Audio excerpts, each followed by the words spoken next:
Tengan todos muy buenos días, amados hermanos, que Dios les bendiga en esta hermosa mañana de domingo. Le damos gracias a Dios por la obra que Él está haciendo. Él está redimiendo almas, está redimiendo el mundo, un alma a la vez. Y en esta mañana, hermanos, entramos ya al capítulo 21 de Mateo. Le pido que vaya en su Biblia a Mateo capítulo 21 en este mensaje que corresponde a los versículos del 1 al 11 y que hemos titulado Hosana al Hijo de David. Dice así, hermanos míos, la palabra de nuestro Señor. Cuando se acercaron a Jerusalén y vinieron a Betfagé, al monte de los olivos, Jesús envió 2 discípulos diciéndoles: Id a la aldea que está enfrente de vosotros, y luego hallaréis una asna atada y un pollino con ella. Desatadla y traédmelos. Y si alguien os dijere algo, decid: el Señor los necesita, y luego los enviará. Todo esto aconteció para que se cumpliese lo dicho por el profeta cuando dijo: Decid a la hija de Sión, he aquí, tu rey viene a ti manso y sentado sobre una asna, sobre un pollino, hijo de animal de carga. Y los discípulos fueron e hicieron como Jesús les mandó. Y trajeron el asna y el pollino, y pusieron sobre ellos sus mantos, y él se sentó encima. Y la multitud, que era muy numerosa, tendía sus mantos en el camino, y otros cortaban ramas de los árboles y las tendían en el camino. Y la gente iba delante, y la que iba detrás aclamaba diciendo: Hosana al Hijo de David, bendito el que viene en el nombre del Señor, hosana en las alturas. Cuando entró él en Jerusalén, toda la ciudad se conmovió diciendo: ¿quién es este? Y la gente decía: este es Jesús el profeta de Nazaret de Galilea. Oremos. Señor y Padre, damos gracias nuevamente por el privilegio que tenemos, Señor, de tener tu bendita palabra, de tener, Señor, la revelación que tú nos has dejado para conocer a tu Hijo Jesús para salvación. Gracias, Señor, porque sin la revelación especial nada sería suficiente para salvarnos. Nos diste a tu Hijo, Señor, lo clavaste en una cruz, fue crucificado.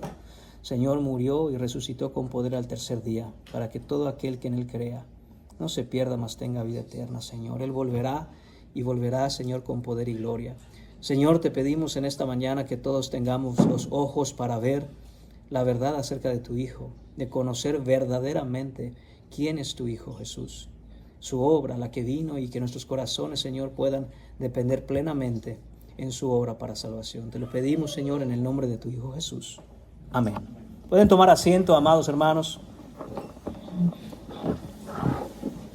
Durante ya 20 capítulos, Mateo ha estado desarrollando un argumento para responder una sola pregunta. Y la pregunta es: ¿quién es el Señor Jesús? ¿Quién es Jesucristo? ¿Quién es Jesús el de Nazaret? Los magos de Oriente lo adoraron como rey. Los demonios lo reconocieron como el Hijo de Dios. Los discípulos confesaron que Él es el Cristo.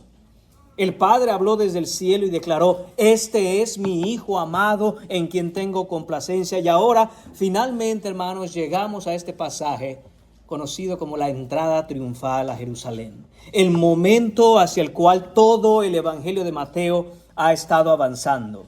El Rey prometido ha llegado a su ciudad, ha llegado al corazón de todo lo que era conocido para los judíos de aquel entonces. Y Mateo nos presenta una escena verdaderamente sorprendente, hermanos, porque a lo largo de la historia los reyes siempre habían entrado en las ciudades rodeados de ejércitos, rodeados, hermanos míos, de todo su séquito, caballos de guerra y demostraciones de poder militar.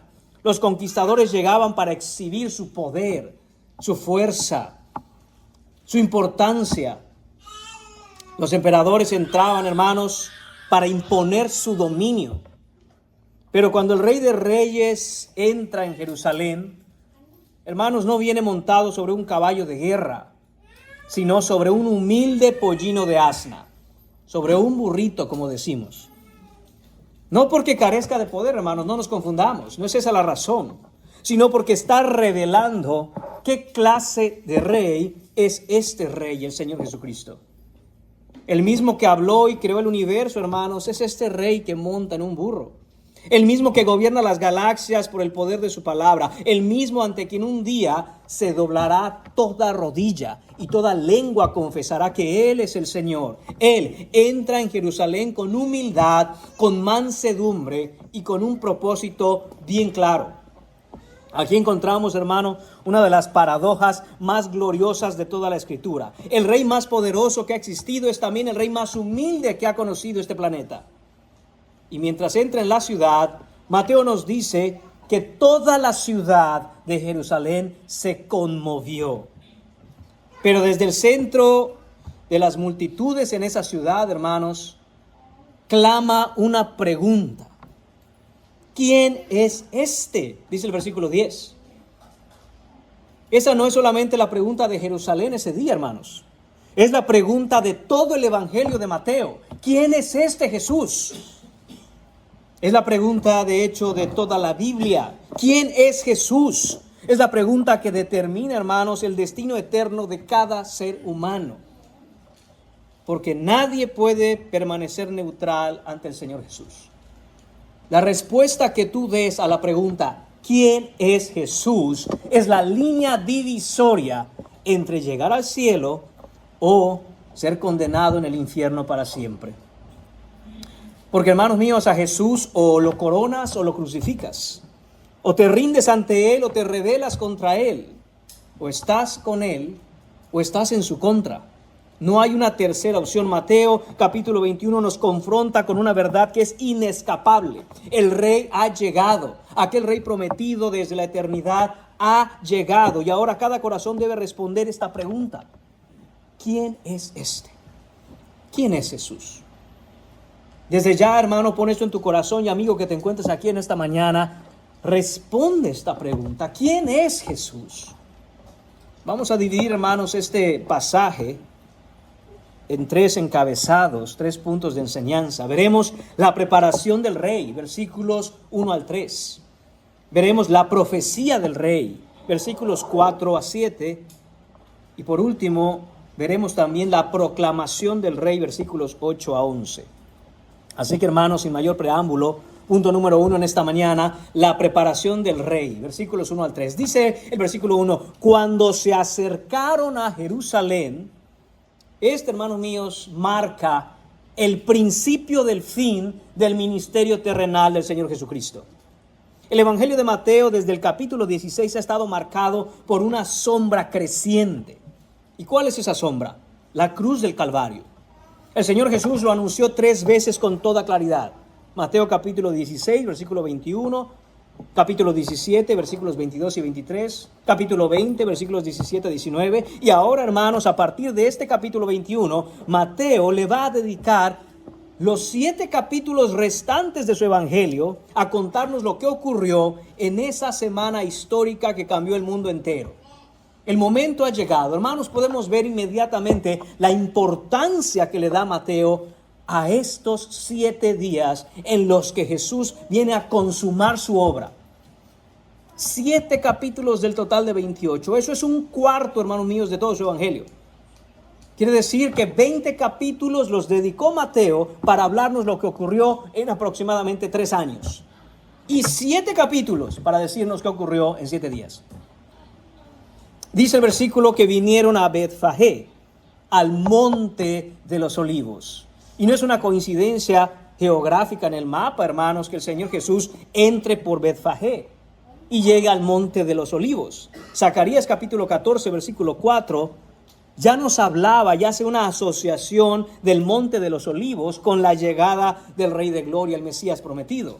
Dice Zacarías capítulo 14, 4, que se afirmarán sus pies en aquel día sobre el monte de los olivos. Hermanos, nada está en la Escritura para servir de relleno y tener muchas palabras que leer. El pueblo que conocía las Escrituras sabría que algo absolutamente importante estaba ocurriendo. El Señor Jesús no solo estaba entrando físicamente a la ciudad de Jerusalén, sino que estaba cumpliendo lo que Dios había preparado desde la eternidad y lo que había hablado por los profetas. Y esto había sido escrito 550 años antes de que ocurriera. Hermanos, nos estamos dando cuenta de la importancia de la Escritura. Nos damos cuenta, hermanos míos, de la exactitud de la Escritura. Nos damos cuenta, hermanos míos, de lo impresionante que es la Escritura. Usted no sabe lo que va a ocurrir en 5 años. No sabe lo que va a ocurrir ni en 5 días. Usted no sabe qué va a pasar ni en 5 minutos. Y sin embargo, Jesús cumple una profecía dicha 550 años atrás. Al pie de la letra. Se dice fácil, hermanos. Pero ni siquiera tenemos la idea de lo que son 550 años. ¿Por qué? Porque no vivimos mucho más allá de 90, quizás 100.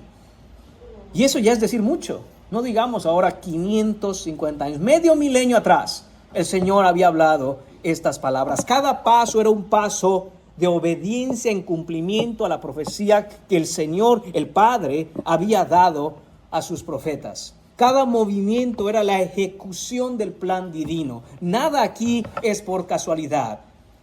Y dice el final del versículo 1 que Jesús envió 2 discípulos. Versículo 2 les dijo algo. Dice: id a la aldea que está enfrente de vosotros y luego hallaréis una asna atada y un pollino con ella. Desatadla y traédmelos. Versículo 3. Y si alguien os dijere algo, decid: el Señor los necesita, y luego los enviará. Hermanos, observen primero la autoridad soberana del Señor Jesús en el momento de dar estas palabras. Él no pide, no sugiere, no consulta. Él ordena que algo se haga. Los 2 discípulos son enviados, hermanos, con instrucciones precisas y exactas. ¿Qué iban a encontrar? ¿Dónde estaría este animal? ¿Cómo responderían si son interrogados? Todo, hermanos, cada detalle. Este es, hermanos míos, el conocimiento omnisciente del Señor Jesús, al que nada se le escapa. La única manera de que Jesús supiera exactamente todo acerca de este animal y de sus dueños y dónde iba a estar, hermanos, es una cosa: que Él es el Dios que lo sabe absolutamente todo. Él y sus discípulos habían estado fuera de esta región ya por muchos meses. Hubiera sido imposible que Jesús estuviera de acuerdo con alguien para decirle dónde amarrar el asno, dónde dejarlo y entonces después decirle a sus discípulos. Era imposible. La única manera es que, hermanos míos, Jesús es el Dios omnisciente.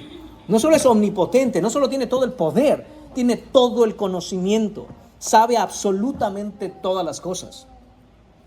Y lo que vemos aquí, hermanos míos, es que no hay sorpresas en el universo para el Hijo de Dios. Nada lo toma por sorpresa. Absolutamente nada. ¿Y por qué está haciendo esto el Señor Jesucristo? Hermanos, porque el Señor Jesús quiere que sus discípulos sepan y les quede bien claro que ante todo lo que va a ocurrir en estos últimos 7 días, Él sigue en control. Él tiene todas las cosas bajo su dominio. Nada ha escapado de su decreto. Hermanos, solo piensen esto. Las Escrituras estaban a la mano de toda la gente ahí. Cualquiera que hubiera querido leer las profecías de Zacarías o de Isaías podía tomar la Escritura, podía tomar los rollos de la Escritura y leerlos ahí.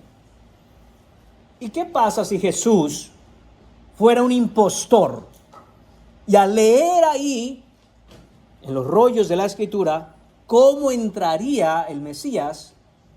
Él lo organiza todo. Él organiza todo para entrar por Betfagé al Monte de los Olivos, entrar a la ciudad, él ir y buscar un burro, subirse en él y decir: se está cumpliendo la Escritura. Eso lo pudo haber hecho cualquier ser humano. Pero, hermano, decirle a sus discípulos: vayan a la aldea que está ahí, usted va a encontrar esto así, usted va a encontrar un asna, su pollino, tómelos, le van a preguntar, diga que yo lo necesito, y la gente le va a decir: está bueno, llévatelo. Hermanos, eso solo es el Rey Jesús. Esto confirma que el Rey Jesús es el soberano Rey esperado de Israel. Esto no lo puede hacer ningún impostor. Él es el único que puede hacerlo. Y hermanos míos, esto es lo que tenían que entender los discípulos. Y por el Evangelio de Juan, hermanos, en el capítulo 12, versículo 16, sabemos que ellos ese día no lo entendieron. Dice Juan capítulo 12, versículo 16, pasaje paralelo a este. Estas cosas no las entendieron sus discípulos al principio, pero cuando Jesús fue glorificado, entonces se acordaron de que estas cosas estaban escritas acerca de él y de que se las habían hecho. Hermanos, y así nos pasa muchas veces. No entendemos hoy las cosas que Dios está haciendo, pero debemos confiar en que Él tiene todo el poder para hacer lo que Él quiere y que al tiempo entenderemos por qué Dios hace las cosas que hace. La providencia de nuestro Dios, hermanos, no significa únicamente que nos da la provisión, porque asociamos siempre providencia con provisión. Por supuesto que la provisión es un elemento de la providencia divina, pero la providencia divina va mucho más allá de eso. La providencia divina, hermanos míos, es la supervisión soberana e inmediata de cada acontecimiento, de cada molécula, de cada asa y de cada animal, hermanos míos, en este planeta, de cada una de sus criaturas. El Señor tiene el dominio completo, total y pleno. El Señor Jesús actúa, hermanos míos, desde esa omnisciencia. Conocía el animal antes de que existiera. Conocía al dueño de este animal antes de que el dueño naciera. Y solo, hermanos míos, porque Él es el Dios poderoso, como hemos dicho ya, Él conoce todas las cosas.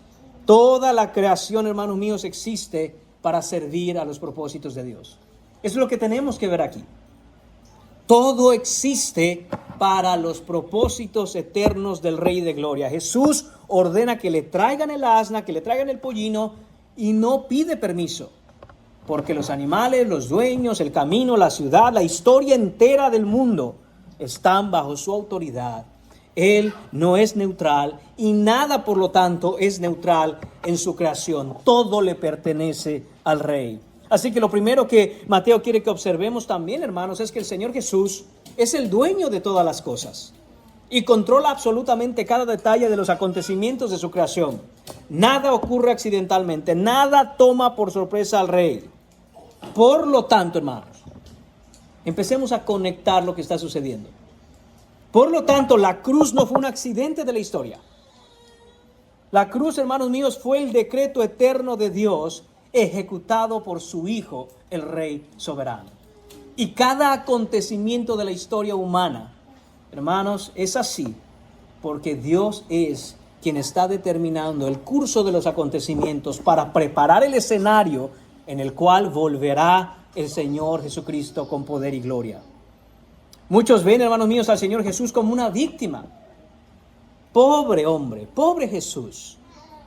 Este pobre carpintero de Belén que fue ejecutado porque no entendieron su mensaje, porque era un hombre muy noble. No, hermanos, la Biblia no nos lo presenta así. La Biblia nos lo presenta como el soberano Rey de todo el universo. Es por eso, hermanos míos, entonces, que entendiendo que nada de esto es accidental y que el Señor Jesús es dueño de todas las cosas, que debemos vivir nuestras vidas con la convicción de que todo lo que hacemos, todo lo que tenemos, todo lo que somos, debe ser empleado y dirigido para la gloria del Señor Jesucristo. Él es el único que merece esa gloria. Todo está dispuesto para nuestro Rey. Ahora, hermanos, ¿y para qué todo este despliegue de omnisciencia y soberanía? ¿Para qué hacer todo esto, hermanos? ¿Por qué Jesús no simplemente entró en la ciudad como había entrado otras muchas veces? Hermanos, punto número 2, la profecía del Rey, versículos 4 a 7. Dice el versículo 4, y nos lo aclara directamente Mateo, que todo esto aconteció para que se cumpliese lo dicho por el profeta cuando dijo, versículo 5, decida la hija de Sión, he aquí tu rey viene a ti, manso y sentado sobre una asna, sobre un pollino, hijo de animal de carga. Mateo, hermanos, es el evangelista que más que ningún otro está preocupado por demostrar que el Señor Jesús es el Mesías prometido en las Escrituras hebreas. Ahora interrumpe la narración con esta fórmula que la acostumbra. Todo esto aconteció para que se cumpliese lo dicho por el profeta. Esa es la fórmula, hermanos míos, insignia de Mateo. Es una fórmula que aparece ya 11 veces en este evangelio. Es su sello teológico, es su argumento central. La vida del Señor Jesús no es algo nuevo en la historia. Es la culminación de siglos de promesas y profecías divinas. Esta cita que nos aclara Mateo aquí proviene de Zacarías capítulo 9, versículo 9, con un elemento asociado de Isaías capítulo 62, versículo 11. Déjeme leerle Zacarías 9, 9. Dice: alégrate mucho, hija de Sión, da voces de júbilo, hija de Jerusalén. Está hablando de la ciudad, hermanos. He aquí tu rey vendrá a ti, justo y salvador, humilde y cabalgando sobre un asno, sobre un pollino, hijo de asna. Además, Isaías capítulo 62, versículo 11, nos dice: he aquí que Jehová hizo oír hasta lo último de la tierra. Decid a la hija de Sión: he aquí viene tu Salvador, he aquí tu recompensa con él y delante de él su obra. Hermanos míos, los profetas hablaron de un rey que venía a Sión. Esta es la ciudad del rey, esta es Jerusalén. Pero lo hace de una manera completamente contraria a los reyes de las naciones. Los reyes humanos solían llegar, hermanos, sobre carros de guerra, a conquistar, sobre caballos de batalla. Iban precedidos por sus grandes ejércitos. Llegaban, hermanos míos, mostrando todo el resplandor de la gloria de sus reinos. Querían dejar claro que ellos venían a conquistar. Pero este rey, hermanos, el verdadero rey, el rey de los reyes de la tierra, viene sobre un pollino de asna. Viene sobre un burrito, hermanos. La entrada del Señor Jesús en Jerusalén no es una interpretación creativa de lo que decía Zacarías. Es un evento literal que Zacarías anticipó porque le fue revelado por Dios. La profecía y el cumplimiento de la misma, hermanos, encajan con una precisión única. Encajan, hermanos míos, como una cerradura, encaja con la llave que le pertenece. Es exacta. Es imposible hacer que estos eventos, hermanos míos, encajen de la manera en que lo hacen, humanamente hablando. Muchos hablan de grandes hombres en el mundo, muchos hablan de grandes figuras históricas, pero ninguna de esas figuras históricas, hermanos, fue profetizada al lujo de detalle. Eso solo lo hizo el Señor Jesucristo. Lo que nos recuerda, hermanos, que la historia humana se mueve según el decreto de Dios, no según la voluntad de los hombres. La entrada triunfal de Jesús a Jerusalén cumple exactamente la profecía de Zacarías. Siglos antes, Dios había determinado cómo iba a entrar el Mesías.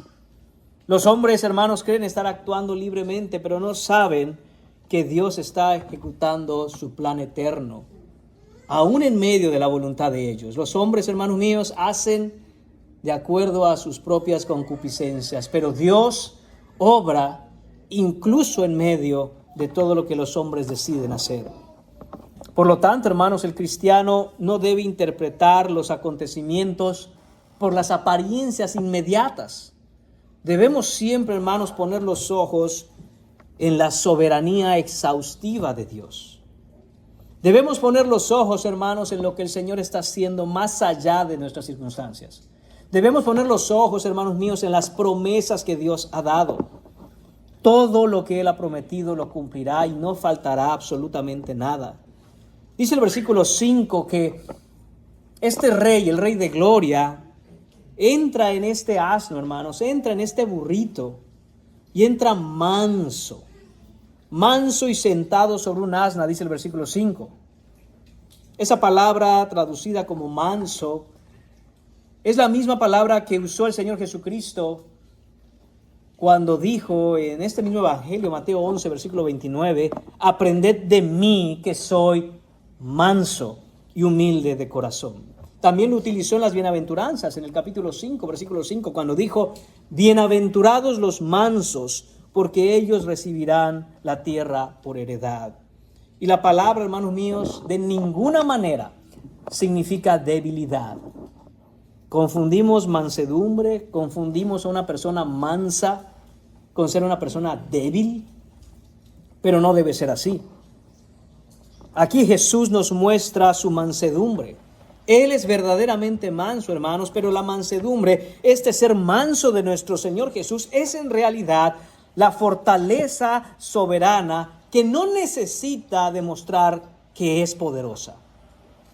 El Señor Jesús tenía todo el poder del universo a su disposición, pero no tiene ningún tipo de complejo con demostrarlo. Y es precisamente por eso que Él podía entrar manso sobre un burro. Solo el que es verdaderamente fuerte puede entonces ser verdaderamente manso. Qué diferentes somos, hermanos míos, del carácter perfecto de nuestro Señor Jesús. Porque cuando nosotros no somos reconocidos quizá por nuestra fortaleza, por nuestra posición, por nuestros privilegios o por nuestros logros, cuando nosotros no recibimos de los demás, hermano mío, el aplauso y la pompa que queremos, seamos honestos, buscamos oportunidad para dejarle saber al otro de nuestra humildad. Ese es el tipo de humildad, hermanos, hipócrita. Decir que somos humildes y somos mansos, pero cuando no se nos reconoce, estar buscando siempre la manera de recordar a los demás, sí, pero es que eso yo lo hice. Sí, pero es que ese fui yo. Sí, pero es que el Señor Jesús no es así. No tiene ningún complejo, como he dicho ya, y no tiene ningún problema con entrar montado en un burro, porque Él es el Todopoderoso y no necesita demostraciones extraordinarias para que los demás sepan que Él es el Dios encarnado, que es omnipotente.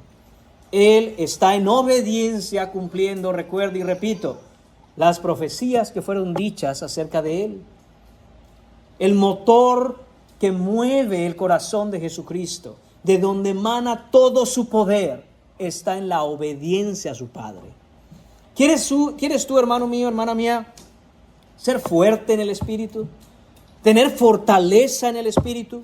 ¿Ser considerado un hombre, una mujer, un cristiano, una cristiana fuerte en el Señor? Practica la obediencia, la gozosa obediencia al Señor Jesús, la gozosa obediencia a lo que Él ha dicho. Porque de nada sirve tampoco, y por eso enfatizo, gozosa obediencia, de nada sirve, hermanos míos, una obediencia a regañadientes. Eso no es obediencia.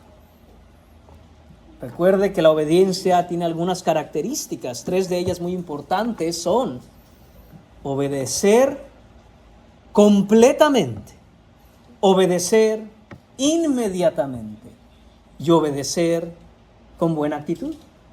O dicho de otra manera, obedecer gozosamente. Así es como el Señor Jesús, que es manso, está entrando a Jerusalén, hermanos míos. Y este asno es muy importante, hermanos. No por el asno mismo, sino por lo que representa. Este burrito es importante, hermanos. No porque sea un burro, sino por aquello a lo que apunta, lo que simboliza.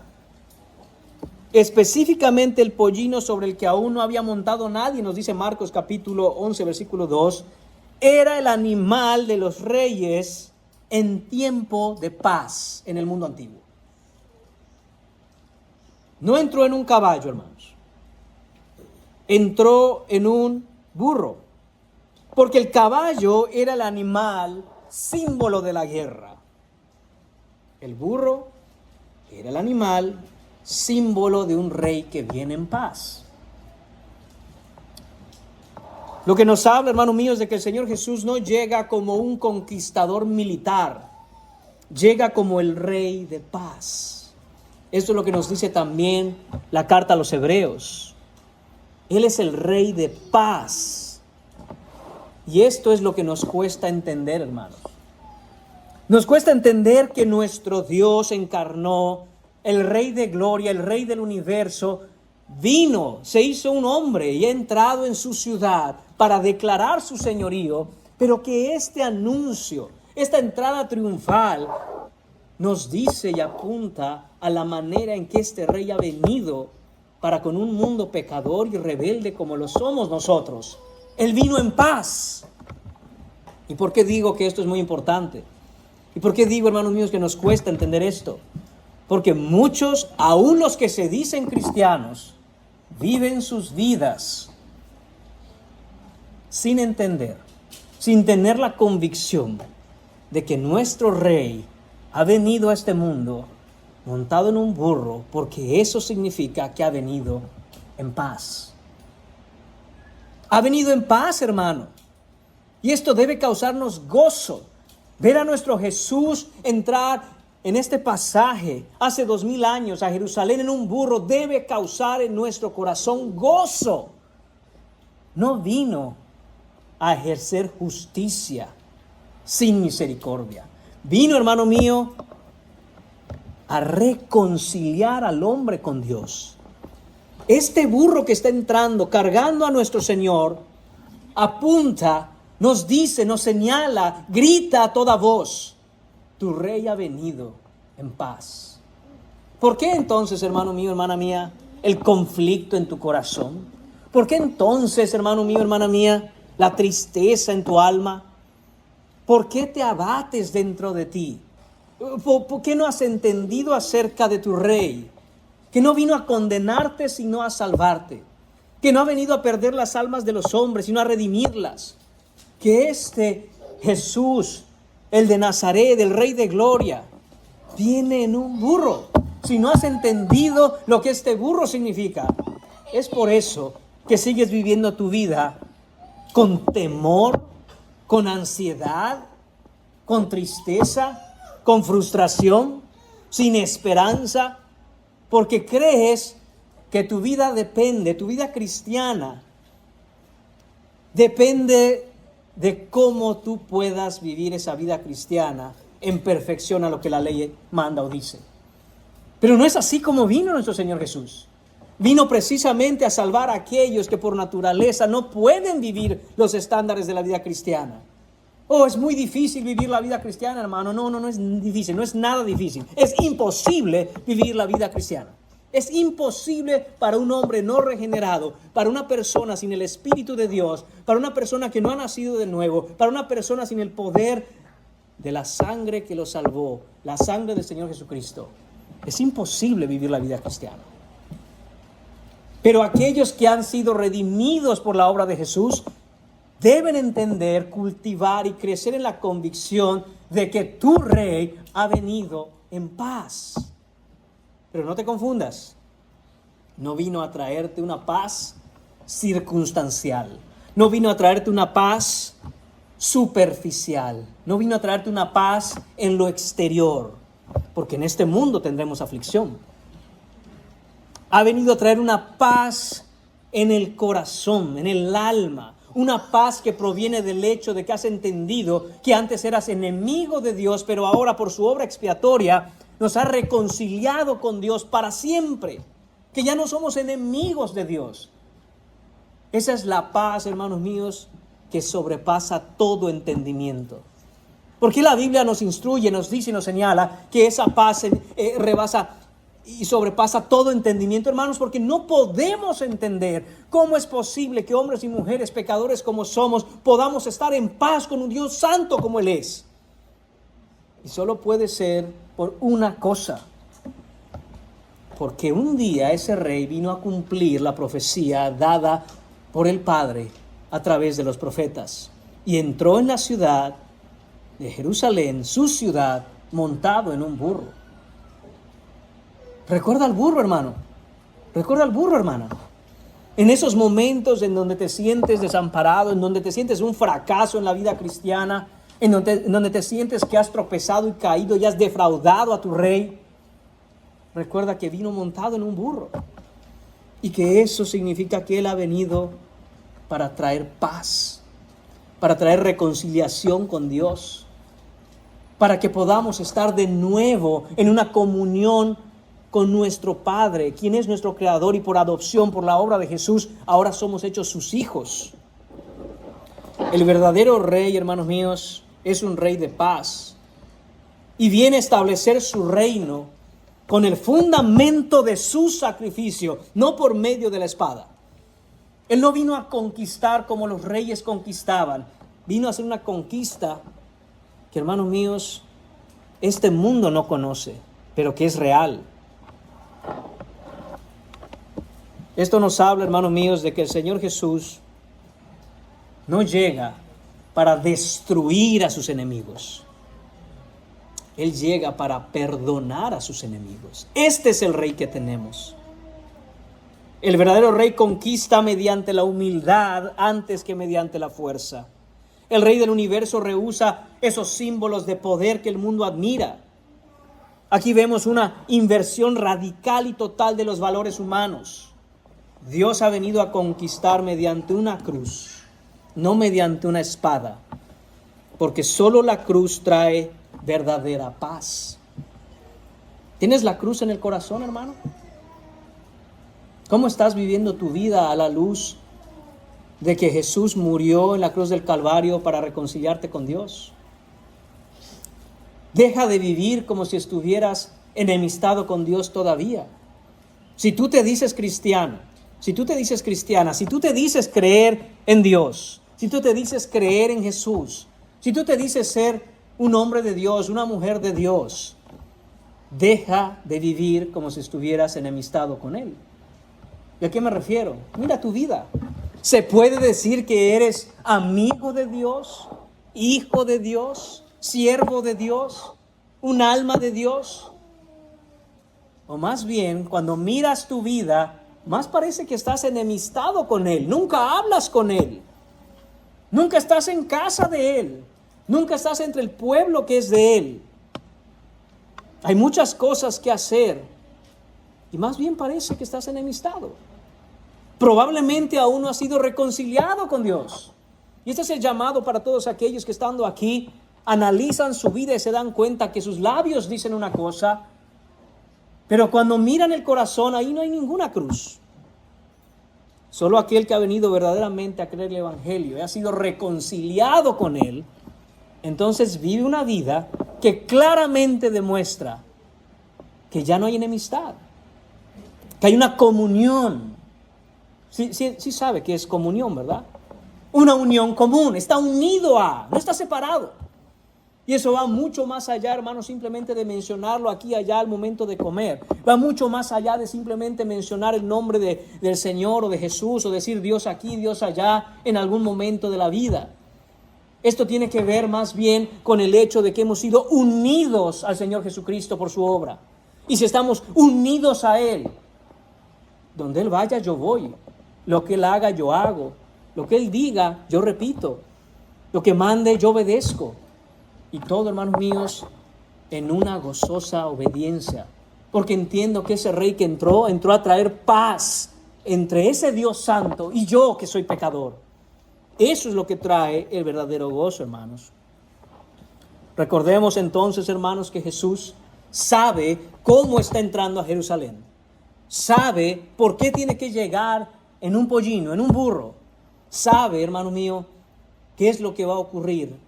Sabe que morirá en la cruz, pero que nadie, hermanos míos, lo está obligando a hacer nada de esto.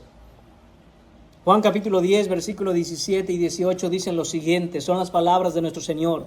Dice, por eso me ama el Padre, porque yo pongo mi vida.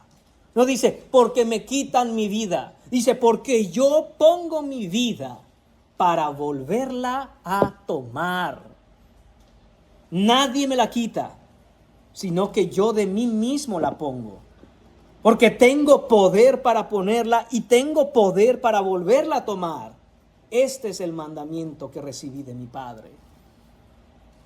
Esto es lo que dijo Jesús, hermanos, y en el contexto de Juan capítulo 10, versículos 17 y 18, no imaginemos al Señor Jesús con un rostro sufriente, cabizbajo, diciendo, nadie me quita mi vida. No, hermanos, es una declaración del Rey de Gloria que con poder proclama quién Él es. Probablemente estas palabras Jesús las dijo a todo pulmón para que las escucharan sus discípulos y los judíos que estaban ahí. Él está declarando qué es lo que ha venido a hacer. Y Él está diciendo, he venido a dar mi vida. No lo está diciendo, hermanos míos, aterrorizado. No tiene temor al decirlo, ni miedo de lo que va a enfrentar. Lo declara, hermanos, con firmeza, con autoridad, para que el mundo entero entienda algo. Él es el Rey de Gloria y ha venido a dar su vida en rescate por muchos. No le pesa, no le duele, sino que por el contrario, se goza en la obediencia de lo que su Padre le ha mandado y dice, por eso me ama mi Padre. El gozo del Señor Jesús en la cruz, hermanos míos, radica en el hecho de que Él vino en perfecta obediencia para la gloria de Dios Padre. Por lo tanto, hermanos, sabiendo esto, el éxito del reino de Dios nunca debe medirse según los criterios del mundo, según los criterios de prestigio, de influencia o popularidad que este mundo vacío nos pide que abracemos, que llevemos a cabo. No, hermanos, tenemos que mirar todo a la luz de lo que el Señor Jesús hizo en la cruz del Calvario. Pero tengamos claro también otra cosa. Aunque hemos hablado de que nuestro Rey, el Señor Jesucristo, vino montado en un burro porque significa que ha venido a traer la paz, nunca olvidemos, hermanos míos, que Él regresará. El Señor regresará, hermanos, y no regresará montado en un burro. Apocalipsis capítulo 19 nos dice cómo regresará nuestro Señor. Regresará montado en un caballo blanco y con justicia juzga y pelea, dice la Escritura. El tiempo de la gracia es hoy, el tiempo de la paz es hoy. Todo aquel que quiera venir al Señor Jesucristo en arrepentimiento y fe, hoy es el día de la salvación. Hoy es el día en que Él, por la promesa que ha hecho en su primera venida, salvará a todos aquellos que en arrepentimiento le entreguen su vida. Pero el día de mañana será demasiado tarde porque, como he dicho ya, así como ese burro significa que ha venido en paz, recuerde, el caballo significa momento de guerra en el reino. Y es así, hermanos míos, como regresará el Señor Jesucristo. Ahora sí, para juzgar, para pelear y para destruir a todos aquellos que en rebeldía se levantaron contra Él y no vinieron a Él. Y le despreciaron y le desecharon y no se arrepintieron. ¿Cómo quieres tú encontrarte con el Señor Jesucristo? ¿Montado en un burro como llegó hace 2000 años? ¿O esperarás que llegue en ese caballo blanco que con justicia juzga y pelea? Ahora, hermanos, vemos en los versículos 6 y 7 la reacción de los discípulos ante lo que el Señor les ha dicho. Los discípulos fueron, hicieron como Jesús les mandó, dice el versículo 6, y trajeron el asna y el pollino y pusieron sobre ellos sus mantos y Él se sentó encima. Los discípulos, hermanos, fueron e hicieron exactamente como el Señor Jesús les mandó. Sin preguntas, sin objeciones, sin demoras. Esta obediencia rápida y total, hermanos, es el modelo que el Rey espera de todos los cristianos, de todos aquellos que dicen seguir al Señor Jesús. Póngase en el lugar de los discípulos. ¿Que yo haga qué, Señor? Sí, vaya. Ahí lo va a ver. ¿Dónde? Ahí, usted vaya. ¿Y qué hago? Desátelo y tráigamelo. Van a pensar que me lo estoy robando. No se preocupe, cuando le pregunten, diga, el Señor lo necesita. Y así ese hombre me va a decir, está bien, llévatelo. ¿Sí? Y hermanos, en ningún momento la Escritura nos señala que ellos en ese momento tuvieron duda de lo que tenían que hacer. Estoy seguro que había quizá preguntas en sus corazones, pero esas preguntas no les impidieron obedecer lo que el Señor dijo. Y como acabo de mencionar, ese es el modelo de obediencia que Jesús espera de todos los cristianos, de todos sus discípulos, de todos sus seguidores. Podemos tener preguntas en el corazón, hermanos. Es válido tener preguntas acerca de lo que Dios manda y la voluntad de Dios en nuestras vidas. Lo que no podemos hacer es decir, primero que Jesús me responda a las preguntas para luego yo pensar si le obedezco. Cuidado con eso, hermanos, no. A estos hombres no se les explicó todo el plan. No se les dio un mapa de dónde estaba o la agenda de lo que iba a ocurrir en los próximos días. Solo se les dio una instrucción y ellos obedecieron. Listo. Yo he mencionado a algunas personas esto, a manera un poco ahí de estar bromeando, pero es real. El abecedario de Dios consta solo de 4 letras. O, B, D, C. No hay más. Son todas las 4 letras que usted necesita conocer del abecedario del reino. O, B, D, C. No hay más. Si usted hace esto, está tranquilo en su corazón que aquello que el Señor ha mandado es bueno para usted. No luche contra eso. Pero es que tengo muchas preguntas. Sí, está bien, hermano. Está bien tener preguntas. Lo que no puede haber en tu corazón es una duda contra lo que el Señor está haciendo. Puede ser que no lo entendamos. Podemos no entender, hermanos míos, todo lo que el Señor hace. Y ciertamente nos pasa constantemente. Pero no dude de que lo que está haciendo el Señor es bueno, porque la misma Escritura nos lo afirma así. Su voluntad es buena, agradable y perfecta. De manera que cuando pedimos algo al Señor, pidamos por su voluntad. ¿Quiere usted estar seguro de que está pidiendo algo que es bueno? Pida al Señor que haga su voluntad en la vida de usted. No pide usted, quiero esto, Señor, porque esto sé que es lo que es bueno. Usted no sabe lo que es bueno. Usted no sabe. No puede estar seguro de que eso es bueno. Hermano, ¿cómo no va a ser bueno si, mire, en este trabajo me pagaban tanto, este trabajo me paga más? Eso es mejor que aquello. Porque tú solo tienes ojos puestos en los tesoros de este mundo, de este tiempo. Y tú estás definiendo el hecho de que más dinero en un lugar es mejor para ti. Eso tú no lo sabes. Bueno, fuera quizá que te quitaran todo lo que tienes para que veas tu dependencia verdadera a Dios y no en las riquezas. Bueno, fuera a ver que te quitaran todas tus comodidades, a ver si sigues. Yo mire cómo canto al Señor los domingos. Yo mire la devoción de mi corazón. Y si nada tuviera, sería lo mismo. Eso sería bueno. Eso sería bueno de ver, hermanos. Gracias a Dios que Él es misericordioso y nos tiene paciencia. Porque, hermanos, muchas veces, aún con todo lo que el Señor hace en nuestra vida, nos estamos quejando. Y encima vamos y oramos y decimos, y quiero además esto, esto y esto. No, hermanos, oremos por la voluntad de Dios en nuestra vida. Eso es lo mejor para nosotros.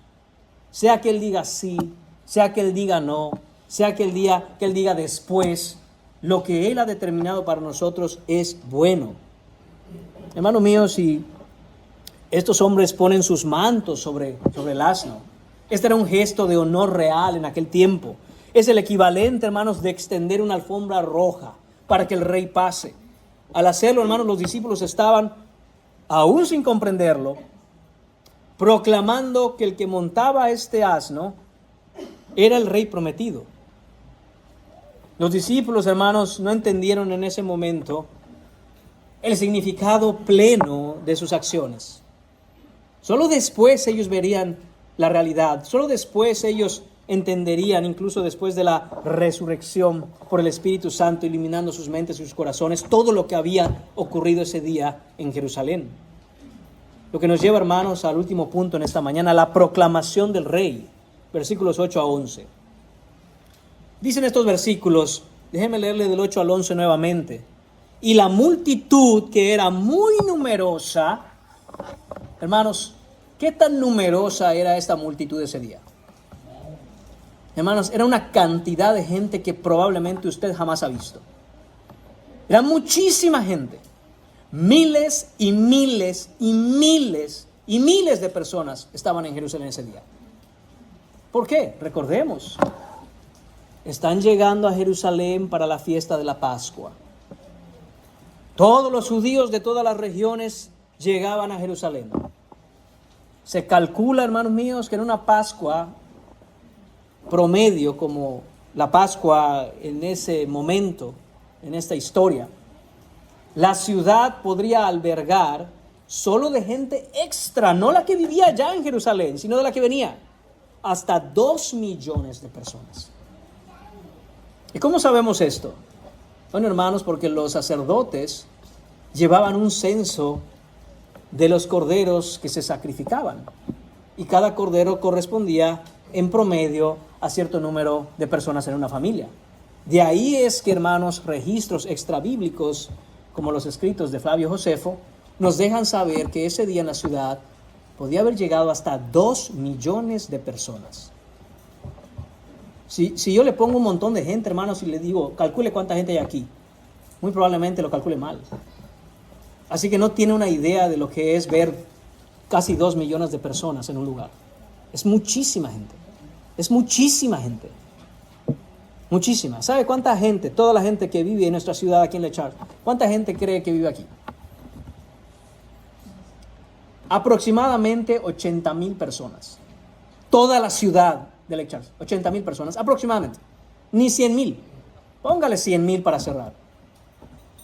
Y ahí pudieron haber casi 2 millones de personas. Esta era la cantidad de gente, hermanos míos, que dice, tendía sus mantos en el camino, otros cortaban ramas de los árboles y las tendían allá en el camino.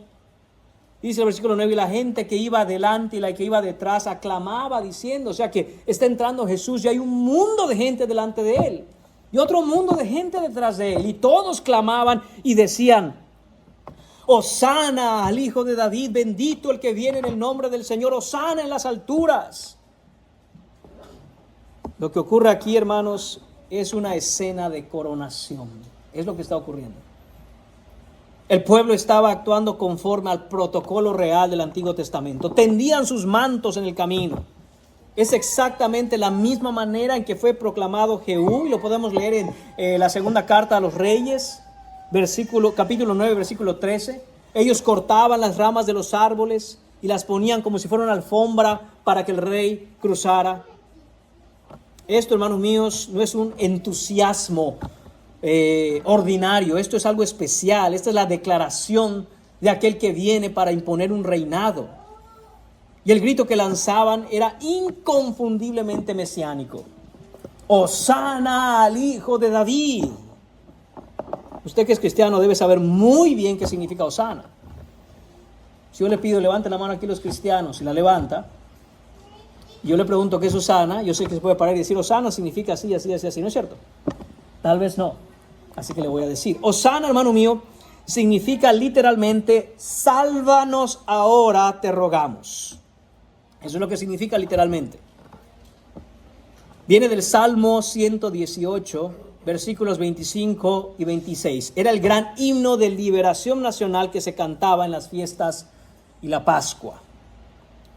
Dice así Salmo 118, versículo 25 y 26. Oh Jehová, sálvanos ahora, te rogamos, oh Jehová, que nos hagas prosperar ahora. Bendito el que viene en el nombre de Jehová, desde la casa de Jehová os bendecimos. Esto lo había adoptado el pueblo de Israel, hermanos, el pueblo judío, y se cantaba, hermano, con un clamor muy especial, porque ellos entendían que necesitaban la llegada de su Rey Salvador. Necesitaban la llegada del Mesías prometido, del ungido de Dios, del Cristo. Y en la fiesta de la Pascua acostumbraban clamar a Dios diciendo, sálvanos, oh Dios, te rogamos que nos salves.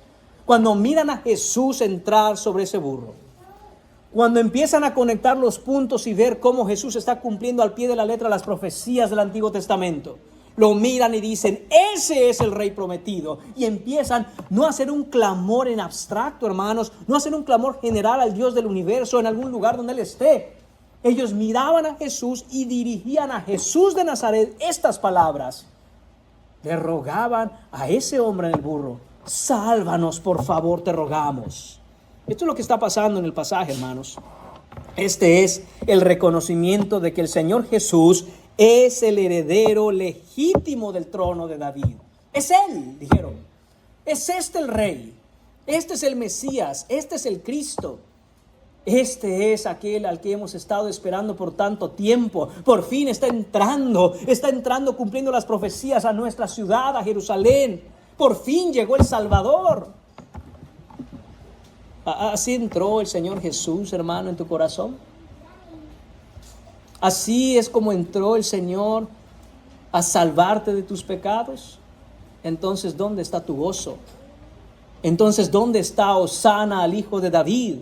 Entonces, ¿dónde está, hermano mío, el entusiasmo? ¿Dónde está, hermano mío, esto que trae el hecho de reconocer a aquel que entró montado en un burro, cumpliendo las profecías de todo el Antiguo Testamento. Este es el reconocimiento, hermanos, de que este es el Mesías. Y dice, bendito el que viene en nombre del Señor. Este es el Salmo 118, ya lo había leído, este es el versículo 26. Esto, hermanos míos, mucha atención aquí. Es muy importante esta parte. Esta era la bendición que los sacerdotes pronunciaban sobre los peregrinos que subían al templo. Es la manera en que se cantaba esto. La gente venía en la peregrinación y decía, Hosana al Hijo de David. Y el sacerdote entonces contestaba, bendito el que viene en el nombre del Señor. Desde la casa de Jehová os bendecimos. ¿Y por qué digo, hermanos, que esto es muy importante? Porque las multitudes que estaban allá, hermanos, diciendo esto, no se dieron cuenta de lo que están haciendo. Recuerde esto, que va a ser muy importante, va a ser muy relevante para el final de esta predicación. Ellos no se dieron cuenta de eso. Pero al aplicar estas palabras al Señor Jesús, la multitud estaba dándole la bienvenida a este rey, no como un peregrino más, sino como el sumo sacerdote, el mediador eterno, el que viene con la plenitud de la autoridad divina. Pero ellos no se dieron cuenta. Y páuselo ahí, no voy a seguir hablando de este aspecto del Señor Jesús como sacerdote. Pero esto es lo que estaba haciendo la gente sin darse cuenta. Y dice el versículo 10 que toda la ciudad se conmovió. Puede imaginar a estos miles y miles y cientos de miles de personas aclamando Hosana al Hijo de David, aclamando a este rey, al Rey de Gloria, su rey que ha venido. Mateo usa una palabra muy fuerte para decir que la ciudad se conmovió.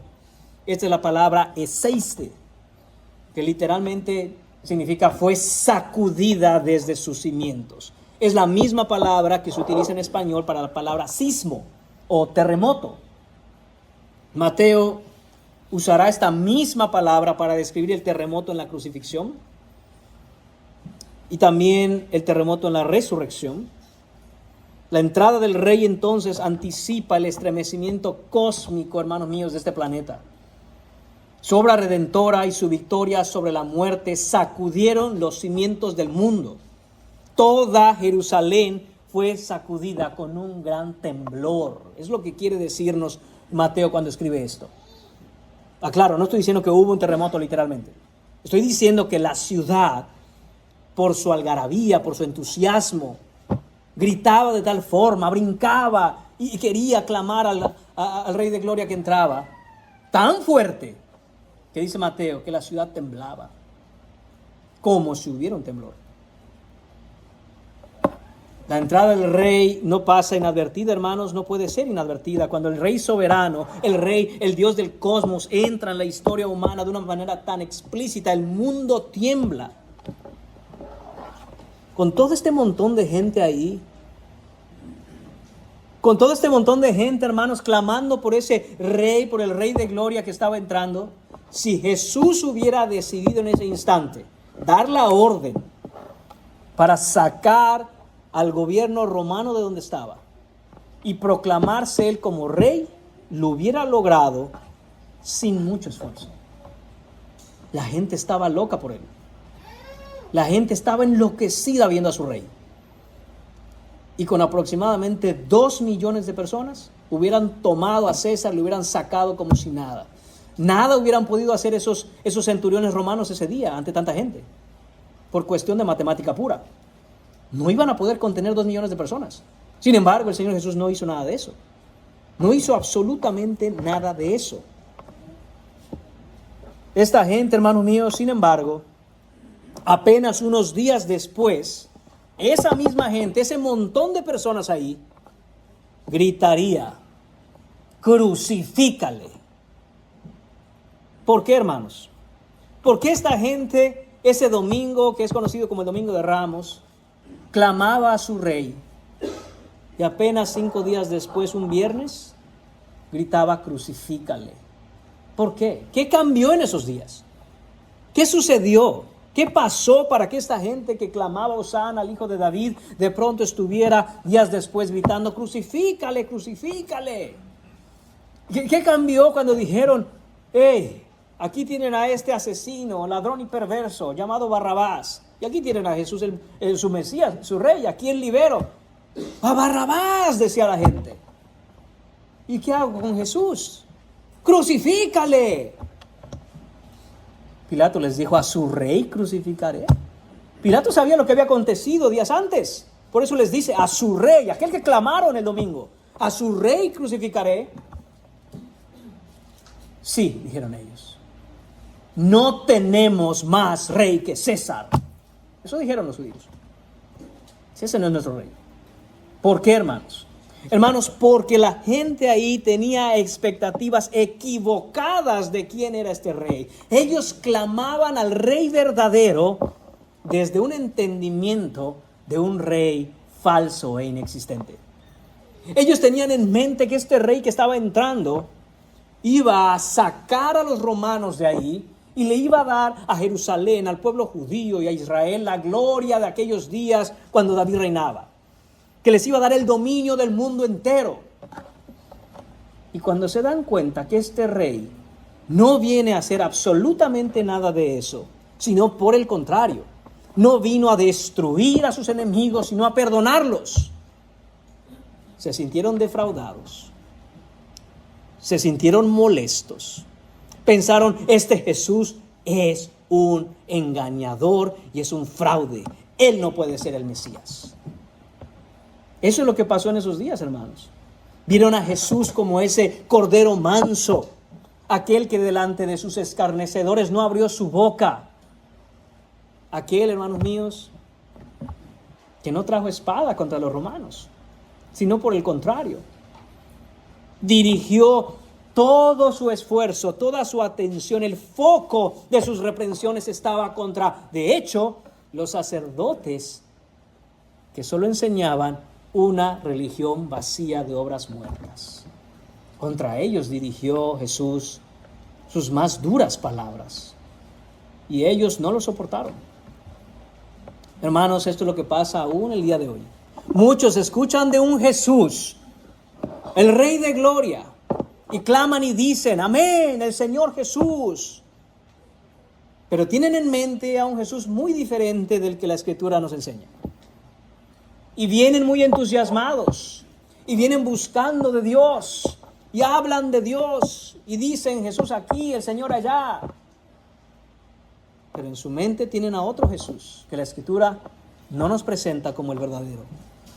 Y cuando se dan cuenta de que Jesús no está aquí para ser tu siervo, que no está aquí para ser tu genio de la lámpara mágica para que cumpla todas las expectativas de tu corazón, dicen a ese Jesús que lo crucifiquen. Yo quiero aquel Jesús que me da todas las cosas cuando yo las pido. Yo quiero aquel Jesús que me promete que todo va a salir bien si lo sigo. No, hermano. No nos va a ir bien en todo simple y sencillamente porque estemos con Dios. De hecho, hermano mío, por el hecho de estar en los caminos de Dios, estamos contracorriente. Tenemos todo en contra, no todo a favor. Si tu idea de Dios es aquella que te dice, sigue a Dios, obedece a Dios, que todo te va a salir bien. Tú nunca has leído el libro de Job. Tú no sabes nada de la Biblia. Todos los grandes hombres de Dios y todos aquellos hombres y familias hoy y cristianos hoy que han decidido seguir a Dios han sufrido profundamente por ser cristianos. No todo les ha salido bien, como el mundo dice. ¿Qué le pasó a Pablo? ¿No le cortaron la cabeza? Imagínate ese día diciéndole a Pablo, tú que dices así y hablas así. Imagínate diciéndole a Pablo, Pablo, ven, recibe a Jesús en tu corazón y todo te va a salir bien. Y explícale a Pablo por qué le cortaron la cabeza. ¿Y a Pedro? ¿Y a Jacobo? ¿Y a Juan? ¿Y a los mártires de la iglesia? ¿Y a ellos que no tenían suficiente fe? ¿No eran suficientemente cristianos? Muy por el contrario, porque eran verdaderos cristianos. Sufrieron por el evangelio. Y tú dices, ven, sigue a Dios y todo te va a salir bien. La vida será color de rosa. Ese Cristo que tienes en la cabeza, déjame decirte algo, enamora tu alma, es falso. No existe. Es un invento tuyo. Ve a la Escritura y mira al Jesús que vino en mansedumbre y fue crucificado para poder salvar el alma de aquellos que entregan su vida a Él. Aun si los matan, aun si los persiguen, aun si se quedan sin nada, aun si los despiden del trabajo, aun si los mantiene enfermos. Ese es el verdadero Cristo, que en medio de todo eso levanta gloria a su nombre, dando gracia y perdonando pecados. Esa es la promesa, el perdón de los pecados y la vida eterna. No que todo te va a salir bien en este mundo. Recuerda que sigues, si eres cristiano, sigues a un crucificado, no una celebridad. No una celebridad, hermanos. Por eso es que la pregunta que brotó de los labios de la gente en Jerusalén ese día fue: ¿quién es este? Hermanos, es que esto es casi contradictorio. ¿Cómo es posible que esta gente está clamando Hosana al Hijo de David? Oigan, ¿quién es este? Bueno, ¿no que era el Hijo de David? Bueno, ¿no que es el Rey de Gloria? ¿No que es reconocido por la Escritura que este es el Rey prometido? Y de pronto, oigan, ¿y este quién es? Claro, hermanos. Vuelvo y repito, porque así hay muchos cristianos hoy. Amén, amén, Jesús. Y cuando les presentas al Dios vivo encarnado, el de la Escritura, el que nos señala la Biblia, dicen: ¿y este quién es? A este yo no lo conozco. Y dices: bien, no lo conoces. No lo conoces.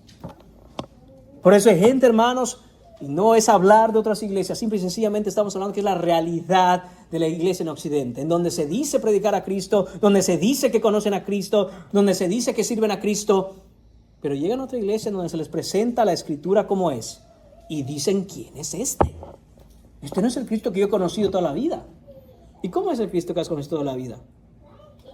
Y te parece que te están describiendo más bien a Santa Claus que a Cristo.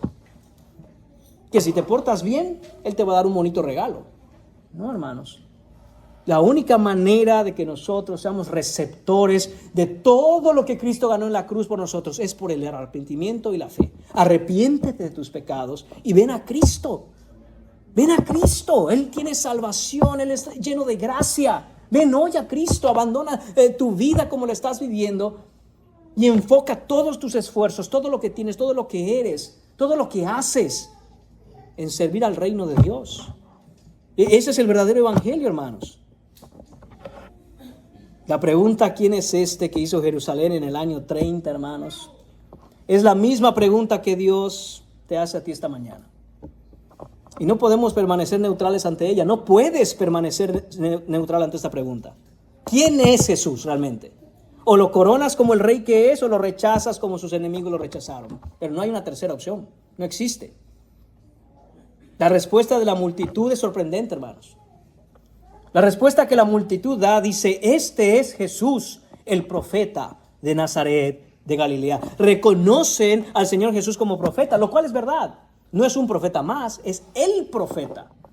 No es un profeta, es el profeta. De hecho, hermanos míos, aunque los otros profetas hablaban la palabra de Dios, Jesús, el profeta, no solo habla la palabra de Dios. Él es la palabra de Dios encarnada. Por eso es el profeta. Solo Él tiene autoridad para hablar directamente de lo que Dios ha dicho. Solo Él, porque Él es la palabra encarnada. Un profeta apunta hacia Dios. Jesús, el profeta de profetas, es el Dios mismo que ha venido y encarnado. Él es la palabra, Él es Dios encarnado. Y esta insuficiencia en la confesión de la multitud, hermanos, es profundamente reveladora. La adoración correcta va a depender de la revelación correcta. Esta gente estaba adorando verdaderamente a un rey que solo existía en su cabeza. El que tenían enfrente era el verdadero Dios. Y la adoración de los corazones de esta gente era real. Había entusiasmo, pasión, había entrega. Pero la dirigían hacia un Mesías que era falso. el Mesías de su imaginación. Gritar hosanas entonces, hermanos, no necesariamente es evidencia de que estás adorando al verdadero Dios, porque el entusiasmo popular no es lo mismo que ser verdadero cristiano. Tender mantos en el camino no es lo mismo que rendir la voluntad propia al señorío de Cristo. Cantar, hermanos míos, los himnos más hermosos no significa y no es lo mismo que haber nacido de nuevo. Repito, dentro de 5 días esta multitud va a gritar crucifícale, cuando se dé cuenta de que no obtendrá de Jesús lo que ellos querían obtener. El corazón humano quiere, hermanos míos, un Salvador sin cruz. Ruega por un Salvador sin cruz, alaba y adora a un Salvador sin cruz, a un reino sin arrepentimiento. Y estoy seguro, hermanos, no me cabe la menor duda que aquí tiene que haber por lo menos una persona, por lo menos una, que ama al Señor Jesucristo de su imaginación mientras no le pida arrepentimiento, compromiso, discipulado y crecer en gracia. Mientras ese Cristo le deje vivir su vida como quiere, amará y adorará a ese Cristo que de pronto menciona. Y eso, hermanos, es terriblemente fatal. Porque en aquel día se presentará delante de Dios y dirá: Señor, Señor. Y Dios le dirá: apártate de mí, hacedor de maldad. Yo nunca te conocí. Yo no sé quién tú eres. Pero Señor, yo no hice muchas cosas en tu nombre. No oraba cuando yo empezaba a comer. No hablaba de Dios de vez en cuando. Yo nunca te conocí. Yo no sé quién eres. Tú dices que me conoces a mí, pero el problema no es si tú me conoces. El problema es, ¿te conozco yo a ti? ¿Te conoce Dios? ¿Te conoce Dios? Te lo digo en serio, ¿te conoce Dios? Puedes decir con limpia conciencia que si hoy vienen a pedirte tu alma, vas a pararte delante de Dios y vas a decir: estoy tranquilo, que Él me conoce. Me conoce. Tenemos comunión todos los días, tenemos relación por la palabra, por la oración. Solo el Señor sabe aquellos momentos en donde yo he clamado a Él y Él ha respondido. Y no solo Él me ha respondido a mí, pero yo le he respondido en santa y gozosa obediencia a Él. O vas a decir: no, la verdad es que Él me tiene que entender porque yo tengo muchas cosas que hacer. Usted sabe cómo es el trabajo, usted sabe cómo esto, usted sabe cómo lo otro. Ese es un problema porque no hay excusas delante del Señor. Así que cada uno de nosotros debemos preguntarnos si estamos siguiendo al Cristo de las Escrituras o estamos siguiendo una versión falsificada según las preferencias de cada uno. Eso es lo que hizo esa multitud ese día en Jerusalén. Verdadera adoración, con gozo, con pasión, con todas las ganas, esperando que Jesús haga algo que Jesús no vino a hacer. No basta entonces con tener una opinión, hermanos, favorable acerca de Jesús, un alto concepto de quién es Jesús. Ni siquiera falta decir que cree en Dios. Usted sabe lo que dice la carta a Santiago, capítulo 2, versículo 19.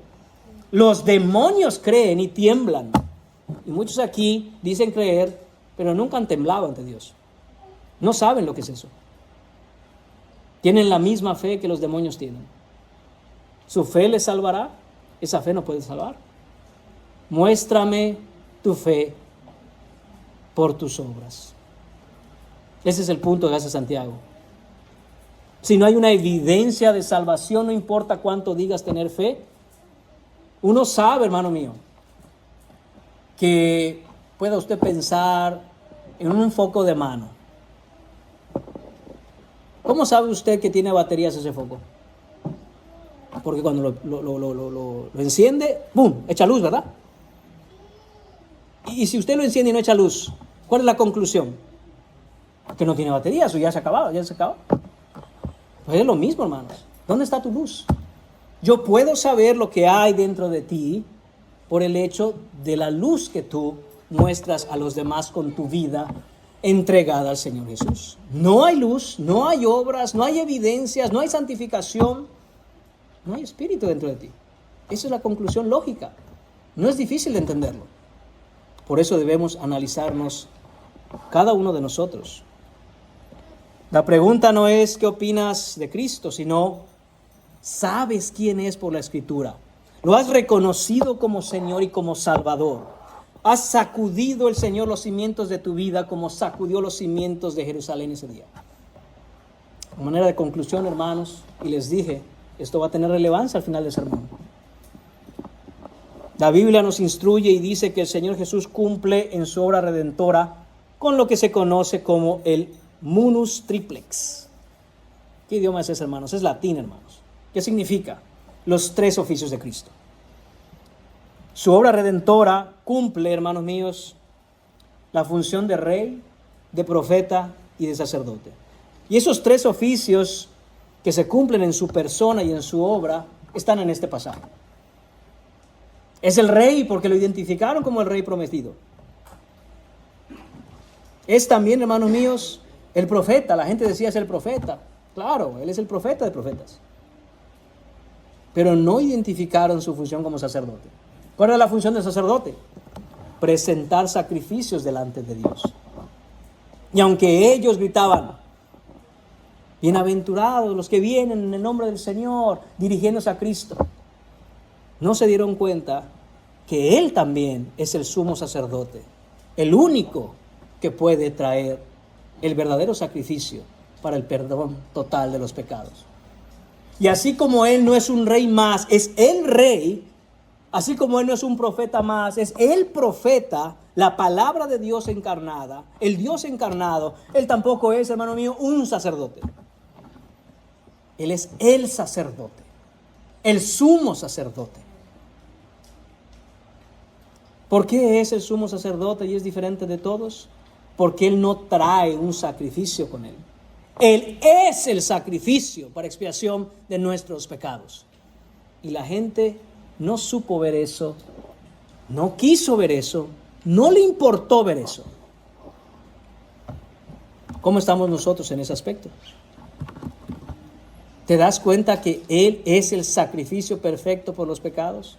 ¿Te das cuenta que Él vino a dar su vida para rescatarte a ti? ¿Te das cuenta que solo el derramamiento de su sangre puede limpiar tus pecados? Cuando se presente la lista de todos tus pecados delante del juez del universo, ¿cómo vas a poder escapar del juicio? La Biblia es clara. Todo aquel que en Él cree no se pierde, mas tiene vida eterna. Para eso dio el Señor a su Hijo Jesucristo. Que sea hoy el día en que tomes con seriedad y con verdad estas palabras con respecto al verdadero Rey que vino a morir verdaderamente, que dio su vida, que fue crucificado, enterrado, sepultado, pero con poder se levantó de la tumba, dejándola vacía al tercer día. Y ascendió al cielo, está sentado ahora mismo, gobernando el universo. Y aunque su reino parece invisible, su reino está hoy aquí entre nosotros. Su palabra constituye toda ley que gobierna las cosas. Él por su palabra sostiene el universo. Y vas a enfrentarlo dentro de poco. Y digo poco aunque te queden 80 años de vida, porque es muy poco comparado con la eternidad que vas a enfrentar si no estás en Cristo en el infierno. Que sea hoy el día que vengas. No esperes.